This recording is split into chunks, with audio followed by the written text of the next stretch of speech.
मुनि जी महाराज की जय। आगम ज्ञाता आगम पुरुष जय शास्त्रधन हिमाचल केसरी उपाध्याय भगवंत श्रद्धे गुरुदेव श्री जितेंद्र मुनि जी महाराज की जय।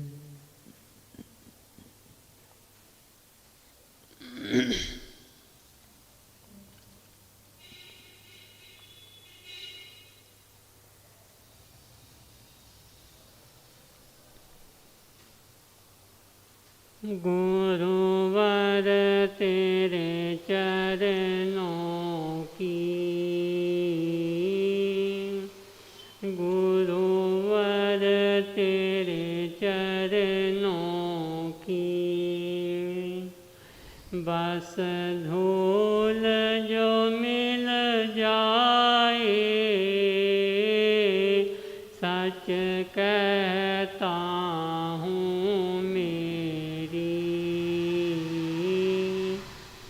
सच कहता हूँ मेरी तकदीर बदल जाए सच कहता हूँ मेरी तकदीर बदल जाए गुरुवर तेरे चरणों की। नजरों से गिराना ना चाहे कितनी सजा देना, नजरों से गिराना चाहे कितनी सजा देना, नजरों से जो गिर जाए नजरों से जो गिर जाए मुश्किल है संभल पाना गुरुवर तेरे चरणों की, गुरुवर तेरे चरणों की, बस धूल जो मिल जाए सच कहता हूँ मेरी सच कहता हूँ मेरी तकदीर संवर जाए गुरुवर तेरे चरणों की। ये मन बड़ा चंचल है कैसे तेरा ध्यान करूं, ये मन बड़ा चंचल है कैसे तेरा ध्यान करूं, जितना इसे समझाऊं, जितना इसे समझाऊं उतना ही मचल जाए गुरुवर तेरे चरणों की, गुरुवर तेरे चरणों की, बस धूल जो मिल जाए सच कहता हूँ मेरी सच कहता हूँ मेरी तकदीर संवर जाए गुरुवर तेरे चरणों की,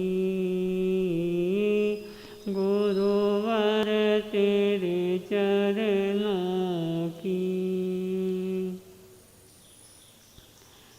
मेरे इस जीवन की बस एक तमन्ना है, मेरे इस जीवन की बस एक तमन्ना है, तू सामने हो मेरे, तू सामने हो मेरे। और दम ही निकल जाए तू सामने हो मेरे, और दम ही निकल जाए गुरुवर तेरे चरणों की, गुरुवर तेरे चरणों की। बस धूल जो मिल जाए सच कहता हूँ मेरी, सच कहता हूँ मेरी। तकदीर संवर जाए सच कहता हूँ मेरी। तकदीर बदल जाए गुरुवर तेरे चरणों की, गुरुवर तेरे चरणों की।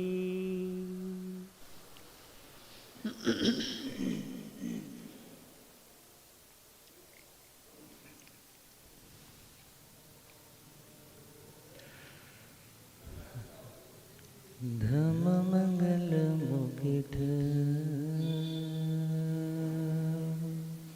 अहिंसा संयमत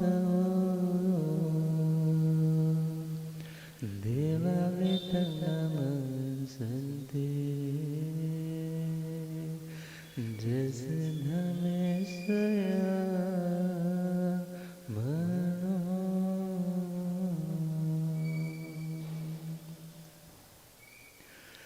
जे हाथ जोड़े गोरानो मेरे वंदना, जे हाथ जोड़े गोरानो मेरे एक बार वंदना हजार बार वंदना, एक बार वंदना हजार बार, लाख बार वंदना करोड़ बार वंदना, लाख बार। जे हाथ जोड़े गोरानो मेरे वंदना, जे हाथ जोड़े गोरानो डगमग डोले नैया मेरे,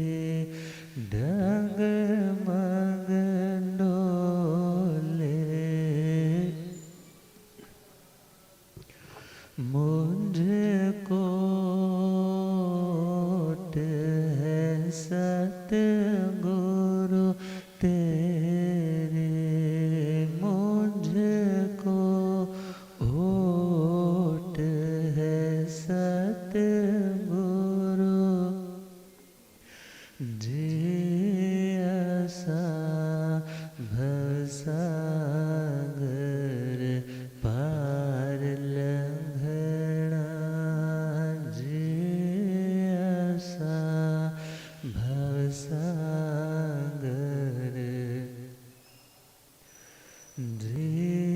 हाथ जोड़े गोरानो मेरी वंदना हाथ जोड़े गोरानो मेरी वंदना। अनंत अनंत शांति के निकेतन शासनवती भगवान महावीर स्वामी के पावन चरण वृंदों में हार्दिक भावना वंदन नमन। मेरे अंधेरे जीवन को रोशनी प्रदान करने वाले परम उपकारी आगम ज्ञान के भंडार आगम ज्ञाता आगम पुरुष जैन शास्त्र रतन हिमाचल केसरी उपाध्याय भगवंत श्रद्धे गुरुदेव श्री जितेंद्र मुनि जी महाराज साहब के पावन चरण कमलों में हार्दिक भावना वंदन।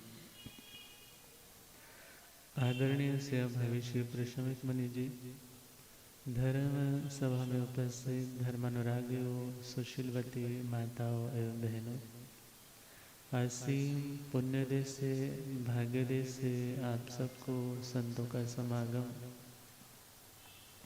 और वीतरागवाणी श्रवण करने का सुअवसर प्राप्त हो रहा है। सुनाना प्रारंभ किया है। 25 बोल में 12वां बोल 5 इंद्रियों के 23 विषय 240 विकार।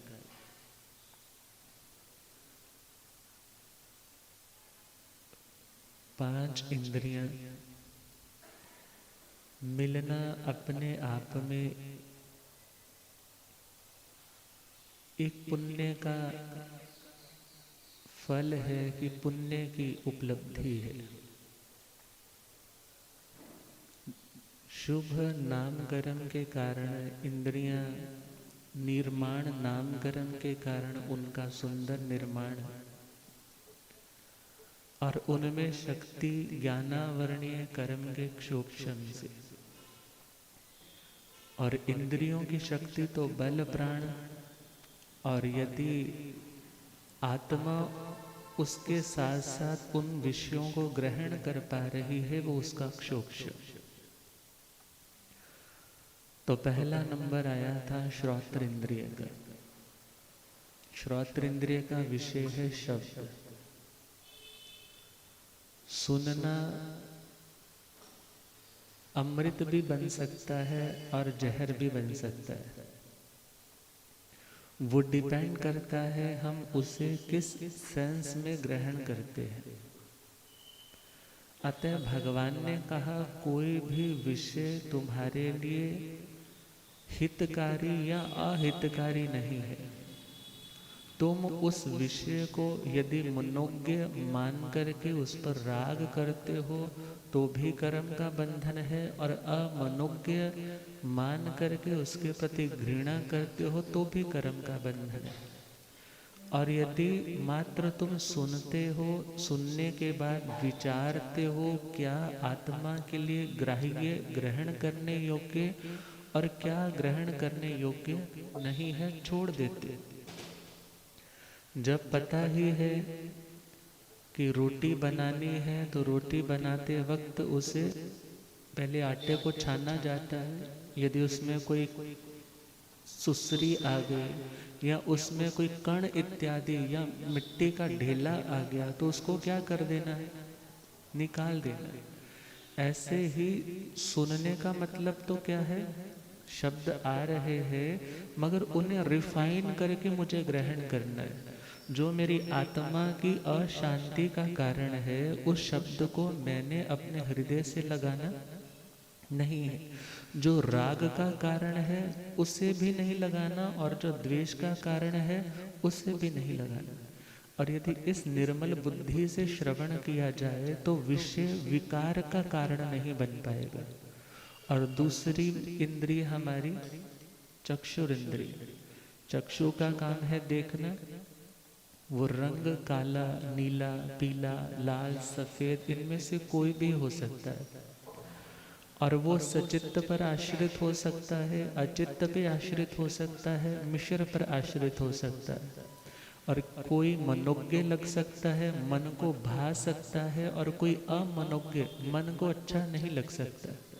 और यदि यहीं तक सीमित है ना, अच्छा नहीं लगा ठीक है कोई बात नहीं, मगर अच्छा नहीं लगा तो उसके प्रति घृणा का आना वो भी कर्म का बंधन, अच्छा लगा उसके प्रति आसक्ति का आना वो भी कर्म का बंधन।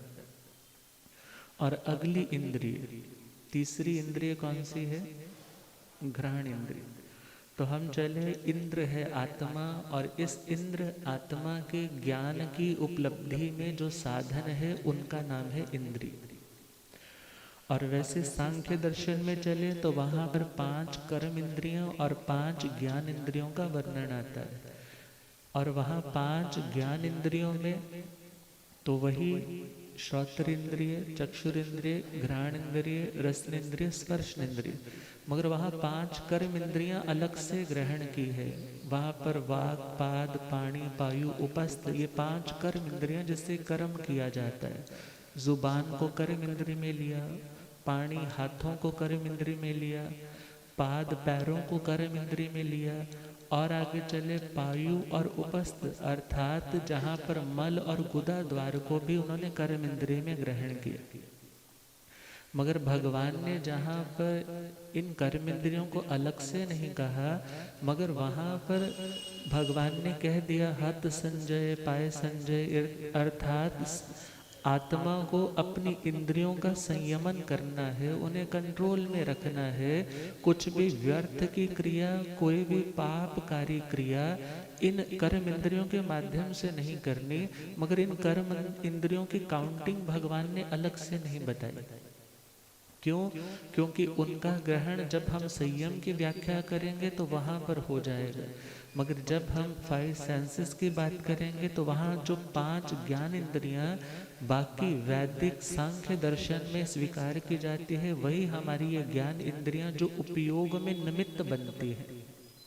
आत्मा जब उपयोग लगाती है अर्थ को ग्रहण करने में, जब वो अपनी हिम्मत दिखाती है, अपनी ताकत को यूज करती है, उसका नाम है उपयोग। अर्थ ग्रहण व्यापार उपयोग। मगर उसमें निमित्त कौन बनता है? निमित्त है ये द्रव्य इंद्रिय।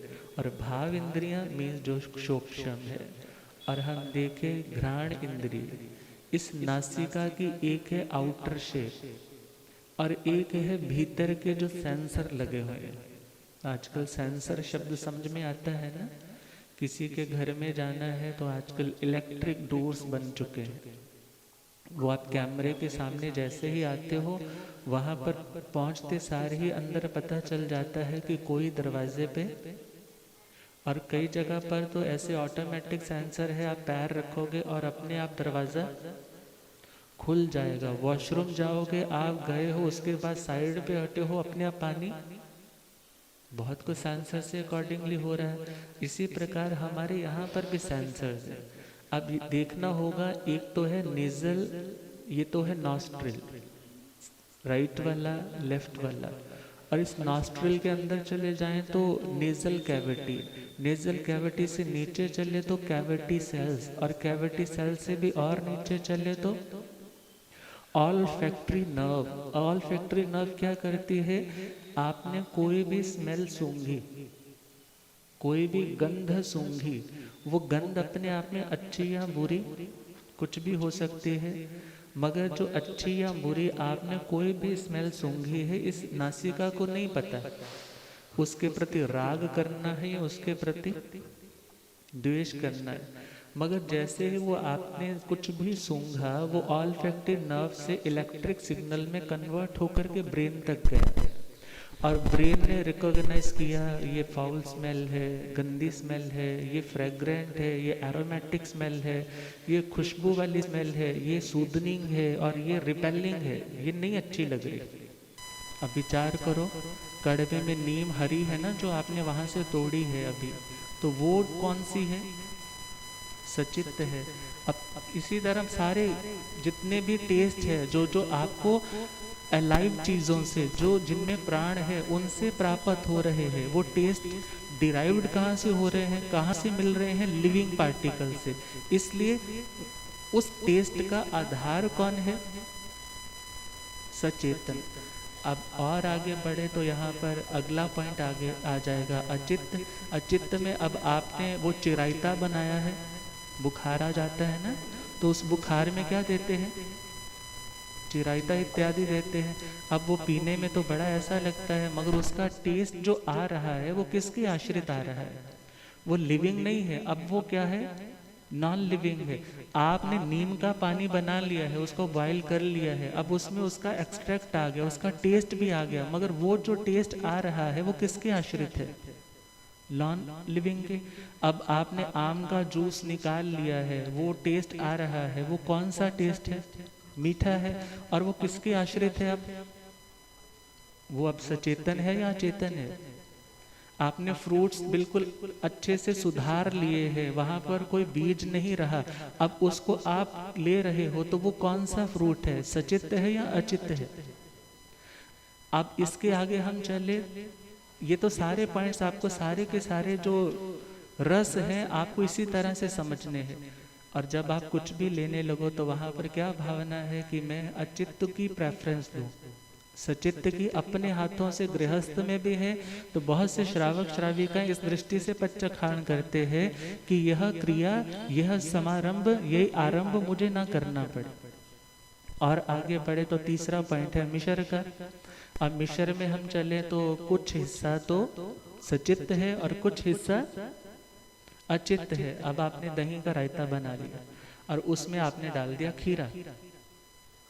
अब खीरा आपने काटा तो है, सुधारा भी है, मगर उसमें बीज उसके, अब जितने हिस्सों में वो टेस्ट तो आएगा ना, कुछ खट्टा, कुछ नमकीन, अलग अलग आपने सब मसाले भी डाले हैं। अब जो टेस्ट आ रहा है वो किसके आश्रित आ रहा है? कुछ हिस्सा तो अचित्त है और कुछ हिस्सा, अब वो टेस्ट आ रहा है वो किसके आश्रित आ रहा है? मिश्र के। अब इसी प्रकार और भी कितनी भी वनस्पतियां हैं, या जो बीज वाली वनस्पति है, आपने उसको हल्का सा आपने गर्म किया है, मगर वो सारा नहीं हुआ, कुछ हिस्से में तो वो क्या हो गया? कुछ हिस्से में तो वो लाइफलेस है, मगर कुछ हिस्से में वो अभी अलाइव है। तो वो जो टेस्ट आपको आएगा, उस पदार्थ से जो आएगा, वो उस टेस्ट का जो आधार होगा वो होगा मिश्र। अब हम देखें, ये सचित्त हुआ, अचित्त हुआ, मिश्र हुआ, ये तीन है। और पहले 5 हमने विषय ग्रहण किए थे, और पांचों जो विषय है अर्थात कड़वा, कशैला, खट्टा, मीठा और तीखा, ये कड़वा, कशैला, खट्टा, मीठा, तीखा, ये सचित्त में भी हो सकते हैं, और वही 5 अचित्त में भी हो सकते हैं, और वही 5 मिश्र में भी हो सकते हैं। तो 5 बाय 3 कितना हो गया? 15 हो गया। अब 15 शुभ और 15 अशुभ। 15 कैसे? शुभ का मतलब जो मुझे ठीक है जी, अच्छा बना हुआ है। अब बिल्कुल